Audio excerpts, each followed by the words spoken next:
Pessoal, meu nome é Lucas Mataus, pra quem não me conhece, pra quem já me conhece, meu nome continua sendo Lucas Mataus, beleza? E falar hoje sobre minha experiência, meio por causa que eu tenho dois irmãos e uma irmã. Essa irmã é chata, um pouquinho chatinha, não é chatinha, toda irmã é chata, mas essa é de boa, é legal, tranquilo.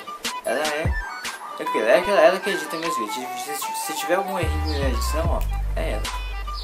Eu tenho uma pequenininha menor que ela, e tem também um irmãozinho, ó. Tem um irmão menor, mais novo que eu um pouquinho.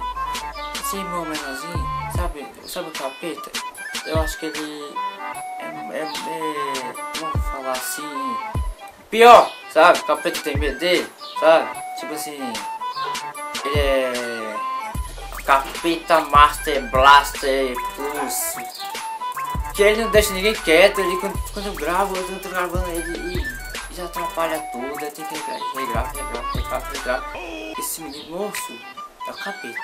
Não, só pode ter sido o capeta junto com a desgraça que formou essa porra e deixou, em vez de ser a cegonha, foi o capeta de desgraça que formou.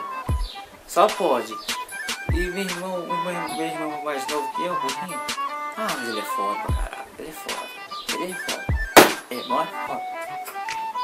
Caralho, meu irmão é... Irmão, se não tivesse meu irmão, quem tem que ter meu irmão? Meu irmão é... De todos eles eu gosto de todos, né? Mas o menorzinho é o capeta, pessoal. Eu posso falar isso porque eu sei. Não, mas ele é... Apesar de que ele atrapalha tudo, eu gosto dele, eu gosto dele. Vamos dizer assim, né? Quem nunca teve um irmão menor, capeta, que nunca atrapalhou sua vida? Né, Camilo? Falou que... Pois é, se você gostou desse vídeo, ou achou parecido com a sua vida, ou não achou parecido com a sua vida, dê um like, se gostou. Se não gostou, dê um like mesmo assim, se inscreva. Compartilhe esse vídeo pra me ajudar, né, no canal, ajudar o canal, se inscreva, já falei isso? Tá. Curta a página no Facebook lá, tá aí, acho que vai estar um link embaixo aí. Se inscreva, já falei, e é nóis.